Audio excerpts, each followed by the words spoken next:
Contraponto Notícias está começando e o nosso convidado dessa semana é o professor Jaime Ángel, que é professor da Universidade Livre de Colômbia, está aqui no Brasil, a convite do Centro Universitário Newton Paiva, veio aqui falar com a gente sobre ética e globalização. O professor Jaime Ángel já esteve aqui conosco no Contraponto, falando no ano passado também sobre a Colômbia, conversou com a gente sobre política, sobre diversidade, sobre as características da Colômbia e está aqui de volta para a gente conversar mais um pouco. Então ele já é conhecido do nosso público, da TV comunitária e está aqui de volta. Jaime, bem-vindo a Brasil uma vez mais. Muchas gracias a ti, Tatiana, gracias a José Luis por esta nueva invitación pues, a este programa. O professor Jaime Ángel é natural de Manizales, né? Uma cidade que nós estivemos na belíssima Colômbia. Belíssima cidade, estivemos lá o ano passado, fazendo algumas conferências. Tivemos a felicidade de conhecer. Sim. Uhum. Bom, podemos começar então. Eu gostaria de perguntar, em primeiro lugar, professor Jaime Ángel, como podemos pensar a globalização desde uma perspectiva moral? ¿Es Sí. posible? Digamos que lo que he estado reflexionando últimamente ha sido sobre esta cuestión de la implicación de la ética, la implicación en la globalización o si se quiere la globalización en la ética, ¿sí? Habría que definir, pues ya sabemos todos que la globalización pues es un momento histórico concreto o momentos históricos concretos que ha vivido la humanidad. Esta expresión pues no es nueva, pero se usa mucho para referirnos específicamente a lo que especialmente sucede desde hace 30 años con la caída del muro de Berlín y que comenzó un poco antes, pero se dinamiza mucho a partir de los años 90 y la primera década del siglo XX y por supuesto esta década que apenas comienza. Es una época en la cual veo yo que se dinamizan las relaciones entre los diferentes estados del mundo, pero van apareciendo también nuevos actores y son relaciones muy dinámicas donde también el sujeto y la persona tiene un papel diferente y juega unos roles sociales distintos, ya no a nivel local o a nivel de provincia, sino también pues que al menos tiene las posibilidades por lo pronto en unos determinados escenarios más que en otros de dinamizar el tránsito de un estado a otro, de un continente a otro, con una facilidad pues que nunca antes se había hecho.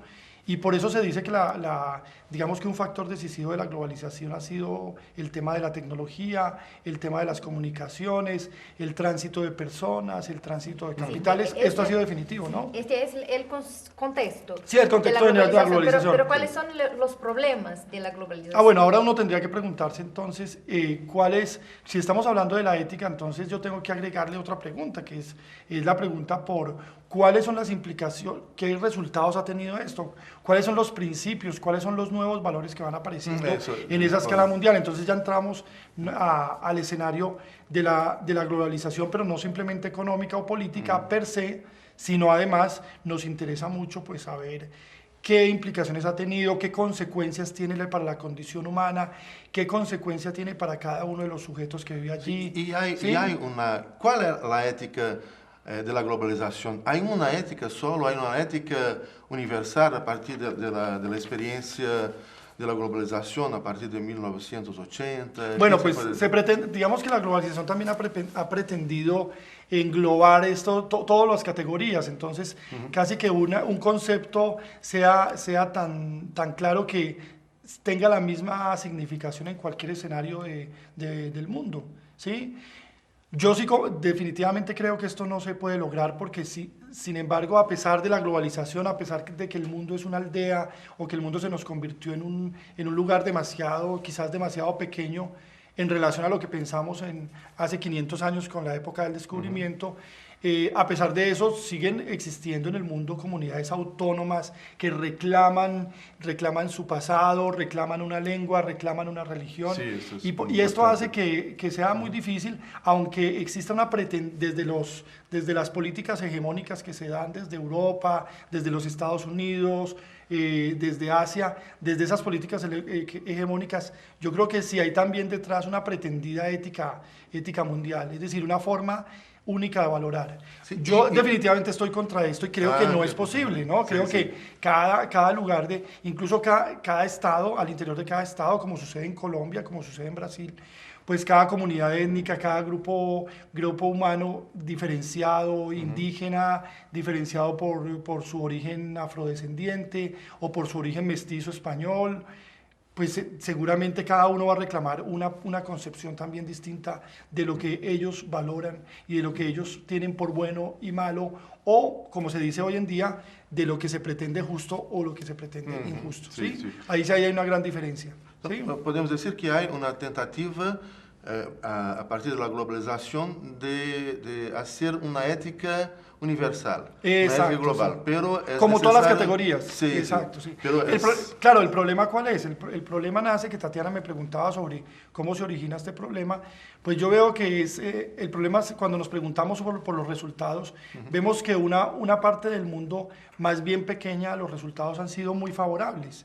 Entonces, por supuesto, allí no hay problema, ¿sí? El problema comienza a ver cuando en cifras estadísticas se empieza a ver que muy buena parte de la población mundial no ha visto los beneficios de la globalización. Sí, Incluso ni siquiera los países globalizados han mostrado un verdadero interés para que estas naciones, estos pueblos realmente se inserten en ese tema de la globalización, pero siempre bajo esos verdaderos principios de libertad, autonomía, igualdad de los pueblos, pero por todo y por supuesto pues muy poco de justicia. Sí, y Entonces, las nuevas formas de gobernar están cercanas de su concepto de moral. digamos que yo no soy, yo aunque pues, siempre hago una crítica pues a todos estos fenómenos que van ocurriendo, a cómo se va desenvolviendo la historia, pero no hay que caer en un gran escepticismo suponiendo que no hemos avanzado nada. Yo sí creo realmente que sí hemos avanzado, ¿ya? Porque la forma como estaba constituido el mundo hace 500 años, cuando Maquiavelo estaba escribiendo El Príncipe o estaban publicando El Príncipe, en esa época las condiciones eran muy desfavorables para estos temas de la ética que, en mi perspectiva, se vinculan con la democracia y todo esto. Claro, hemos avanzado. Yo creo que sí hay buena parte del mundo que ha ido logrando cosas importantes y que las formas de gobernar en la actualidad sí se van acercando por lo menos a ese ideal de la democracia que tenemos que seguir construyendo, ¿sí?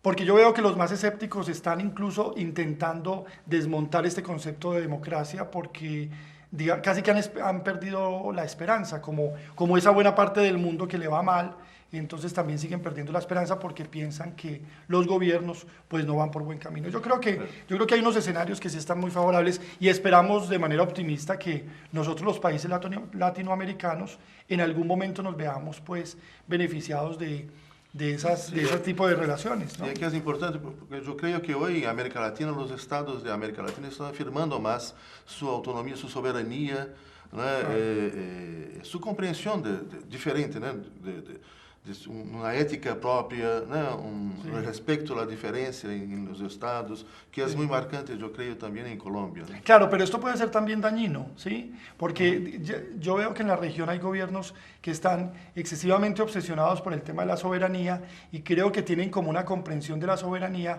más o menos como al comienzo, como se pensaba al comienzo de la modernidad. Como Maquiavel, que sí, decía exactamente, eso sí. ahora, para el Estado absoluto. Claro, en este momento se estaba pensando, hace 500 años se estaba pensando, cuando ni siquiera se habían constituido los estados modernos, pues ni siquiera se estaba pensando del Estado, pero lo que empezaron a pensar después en la modernidad era cómo se enriquecían las naciones, siempre se pensaba de manera endogámica. Sí, pero no veo como una cuestión de soberanía. No estoy de acuerdo con usted porque yo creo que está más cercano de la cuestión de la alteridad y no de soberanía propiamente. Especialmente en estos gobiernos nuevos y los gobiernos de Latinoamérica que están ahora haciendo cosas más distintas que los gobiernos anteriores hacían. Sí, lo que yo creo es, para explicar mejor mi idea, es que yo lo que creo es que los gobiernos latinoamericanos tienen que pensar también en términos de la globalización. Es un hecho,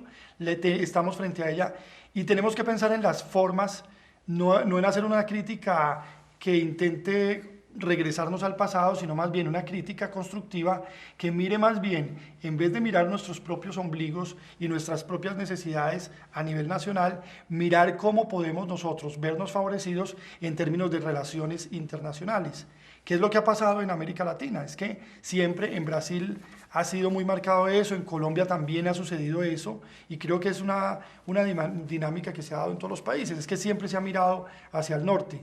Pero los pasos que se han dado han sido muy tímidos, los gobiernos se han enfrentado, el enfrentamiento de Venezuela frente a Colombia fue históricamente un hecho desafortunado para la historia nuestra en Latinoamérica, y lo que tenemos que aprovechar es un momento histórico, estamos en tiempos de globalización, entonces aceptemos ese reto y relacionémonos nosotros, los que somos países hermanos, los que en realidad somos países que tenemos unas economías similares, los que tenemos unos objetivos, una proyección de vida y unos valores en el fondo iguales. Y por eso es que nos hacemos llamar hermanos. Nosotros somos hermanos ¿de quién? De nosotros mismos, de los latinoamericanos, no de los norteamericanos, no de los alemanes. Nuestros hermanos son esto. En términos éticos, hay que pensar, yo sí invito a los países y a los gobiernos, es a ver cómo podemos establecer relaciones, porque las relaciones con Norteamérica realmente son unas relaciones muy tensas, como se acaba de ver con el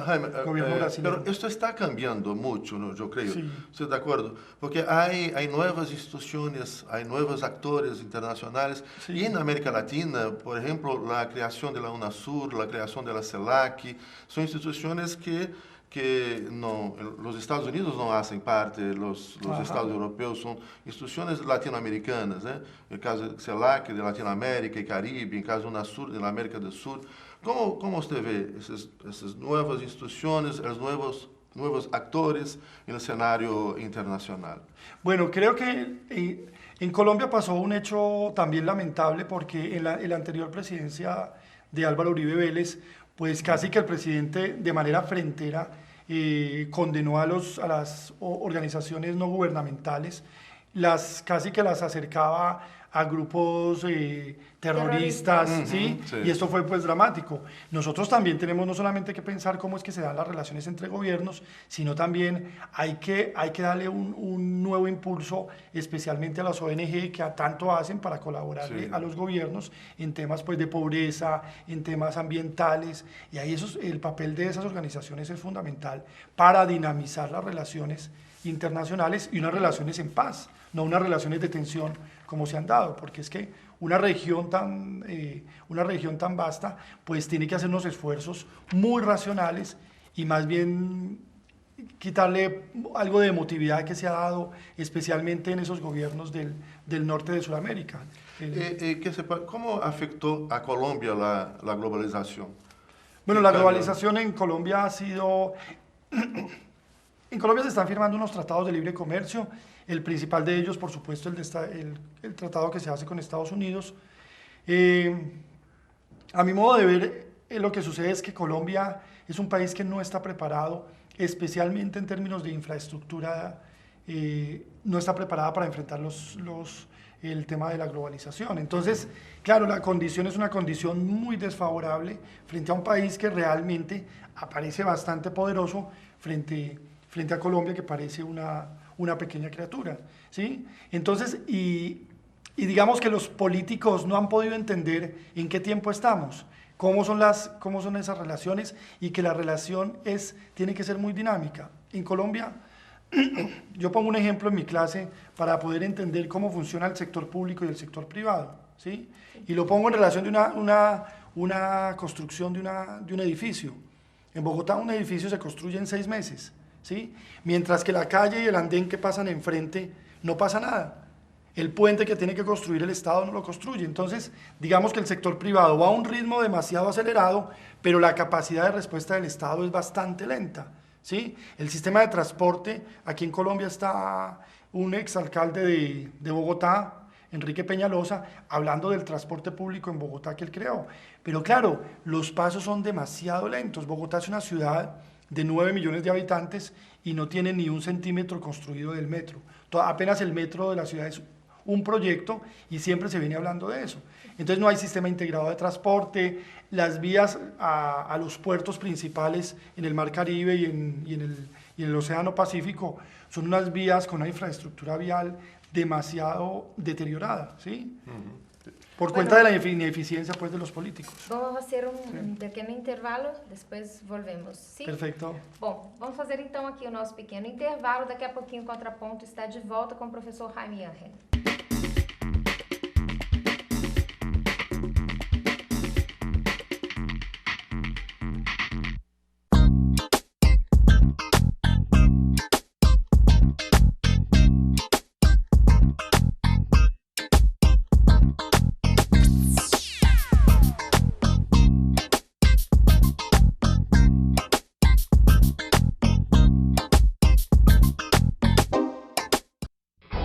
Campeões preparados para derrubar adversários e que sabem como ninguém o que fazer em meio a uma confusão na rua.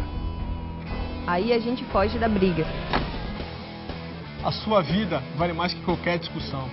No Brasil, milhares de pessoas são mortas por impulso. Conte até 10, a raiva passa, a vida fica. Paz, essa é a atitude. Uma campanha do Conselho Nacional do Ministério Público e ENASP.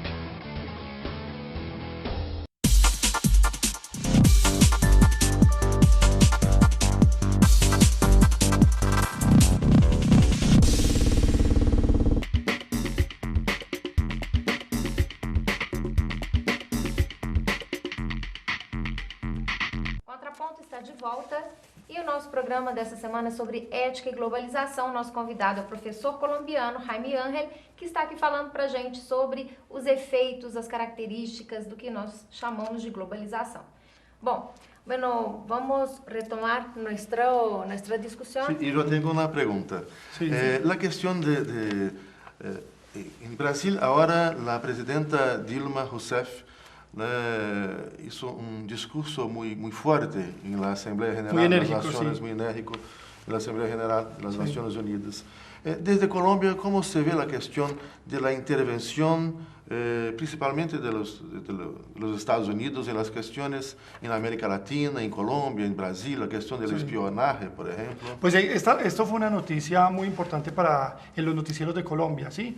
Aunque el tratamiento en ciertos noticieros es un poco ligero, las noticias internacionales, especialmente las que tienen que ver con Latinoamérica y con Brasil, normalmente tienen un tratamiento muy superficial. Pero esta noticia sobre el espionaje que se le hizo a la presidenta de Brasil, sí fue una noticia nacional muy importante porque nos empezamos a preguntar, sobre todo en el ambiente académico, cómo era que funcionaba esto del espionaje y todo esto. Y se ha hecho hasta un poco de dramatización sobre la cuestión y creo que ha habido muy malas interpretaciones, pero ha sido un asunto que interesa. Lo que sucede es que el gobierno de Colombia, recordemos que no es un gobierno muy crítico frente a estos temas, es un gobierno que tiene unas relaciones muy amables y más bien se somete al imperio y entonces el gobierno mismo no ha asumido una postura pues muy crítica como lo han asumido otros gobiernos como el gobierno de Venezuela y de Ecuador.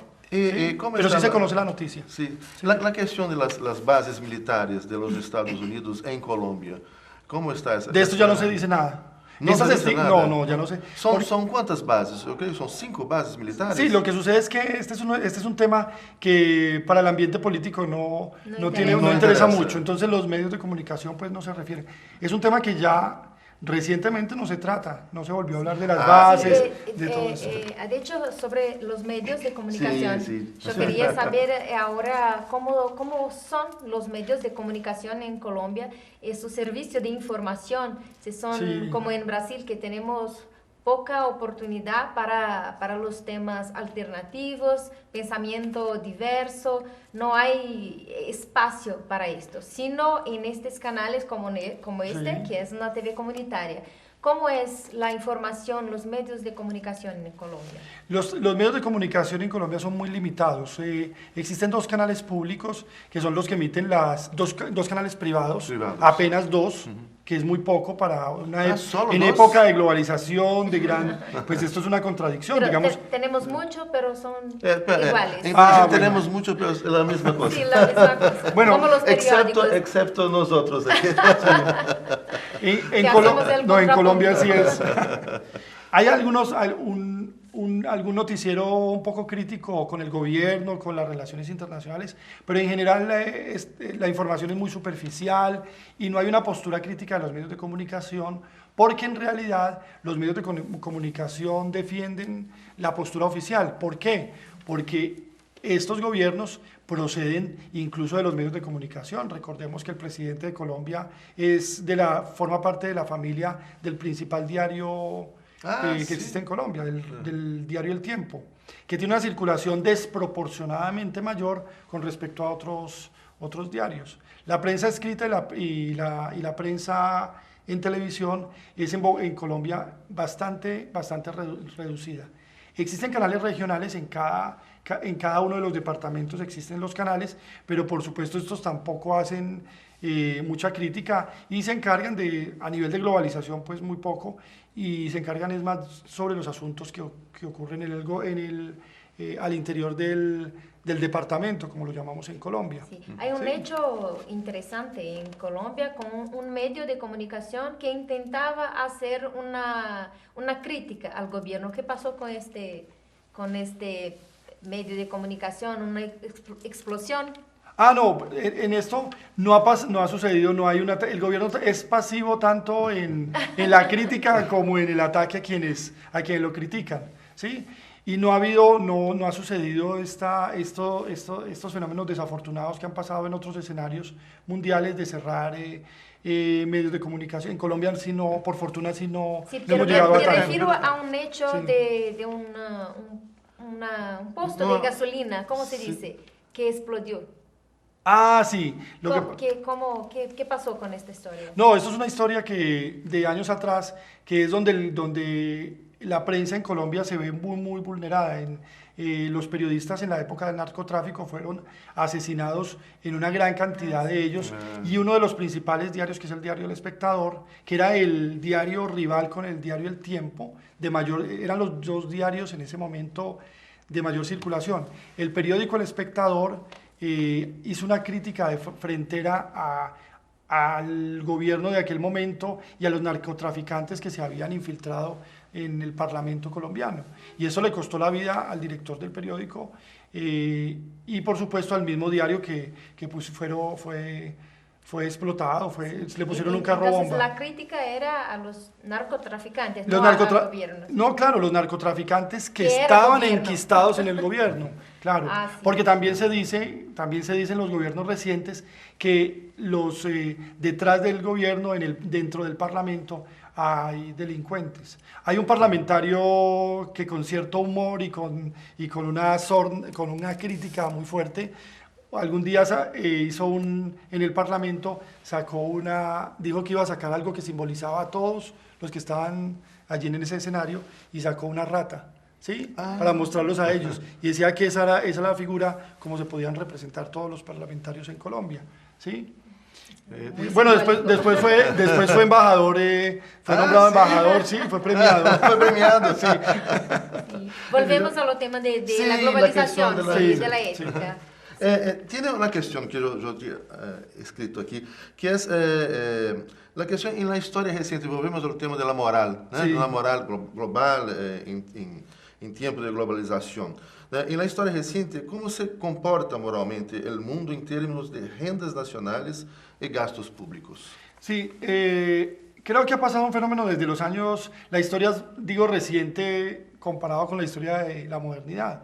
Digamos que hasta los años 60, el mundo tenía un ritmo de crecimiento económico bastante sostenido. Tanto las dos potencias, tanto los Estados Unidos como la Unión Soviética y todos pues, los países que eran relativamente Estado de poderosos en aquel momento. bienes, Claro, estado social. y se logró un cierto estado de bienestar, porque claro, con ese bienestar económico, pues la capacidad de responder del Estado era bastante importante.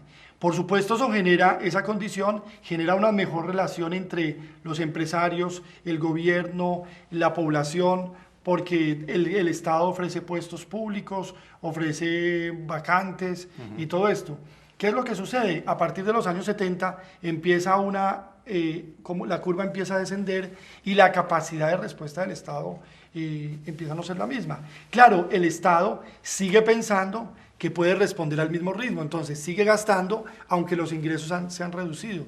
Pues este es el origen de las grandes crisis que han dado en el mundo. Entonces, digamos, en términos morales, diríamos que se ha comportado de manera irresponsable muchos gobiernos de los que ya sabemos la historia, ¿no? Para nosotros, pues, como punto de referencia en Colombia, el caso de España es un caso muy dramático porque incluso Colombia siempre ha ido a buscar puestos a España, ahora son los españoles los que están visitando nuestro país, incluso para ser meseros de los restaurantes, y pues también en el caso nuestro de profesores, nosotros invitamos ahora a muchos profesores que no tienen las condiciones tan favorables, porque claro, ese estado de bienestar se ha visto claramente comprometido. ¿Cuál es el problema, el dilema también que hay allí? El dilema es que las expectativas en los estados acostumbraron a los ciudadanos a que las expectativas siempre crecieran. Entonces pedirle a un ciudadano, como se ha pedido en España o como se pidió incluso hasta en los Estados Unidos, que sacrifique parte de sus ingresos para entregarle al Estado, o como decía Kennedy, ¿qué puedes hacer tú por el Estado? El ciudadano no le interesa qué puede hacer uno por el Estado. El ciudadano está pensando y se acostumbró en los años 50, 60, en toda esta época muy favorable para la economía de los estados, se acostumbrou a preguntarse el Estado qué hacía por ellos, ¿sí? Sí. Contradiciendo la famosa máxima de Kennedy. ¿Sí? Sí, sí. ¿Y cuál tesis sostiene sobre la relación entre globalización y ética? Digamos que hay varias tesis alrededor de eso, que digamos que hay una cuestión que la relación no podemos mirar la ética y la globalización, sino en términos también de la relación entre poder y economía. Esa relación es una relación bastante importante, ¿sí? Otra tesis que yo sostengo es la que comentábamos ahora, que en definitiva, aunque la globalización lo pretenda, no podemos hablar de una ética mundial, ¿sí? Sí, tampoco yo creo que es muy de una importante economía, eso, yo sí. creo. Tampoco de una economía. Sí, también. Porque cuando decimos sobre esta relación, en general pensamos en la economía, como si esta economía fuera la única posible. Claro. Entonces, esto yo creo que Sí. es un problema. Incluso yo tengo una metodología de trabajo en el aula con los estudiantes, que es aprender de todas estas cosas, claro, por supuesto sin abandonar la teoría, pero siempre mirando casos concretos. ¿Sí? Entonces tratando de mirar qué pasó en los Estados Unidos, qué pasó en la Unión Soviética, cómo se enfrentaron, cómo se estaba comportando un monstruo un leviatán que iba surgiendo, que era China, cómo y se fueron comportando después de las guerras de guerrillas, esos países que eran países muy pobres, como los del Asia, los países asiáticos, y cómo fueron emergiendo. Entonces los estudiantes, yo trato de que entiendan eso para luego poder ir a esas categorías que el mundo ha construido. Digamos que en términos teóricos hay unos acuerdos, hay unos, como decía acá, unos ciertos imperativos en los cuales ya universalmente estamos de acuerdo. Yo creo que eso ya lo conocemos por la teoría de la cortina, por la teoría de Habermas y todo eso.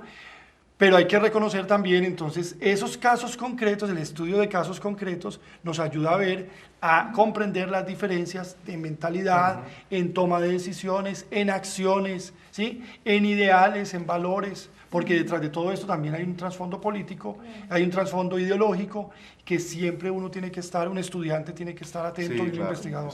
¿Sí? Bueno, estamos muy encantados con su presencia, Jaime. Muchas gracias por estar acá. Esperamos que pueda volver más rápido posible. Sí. Sí, en Brasil.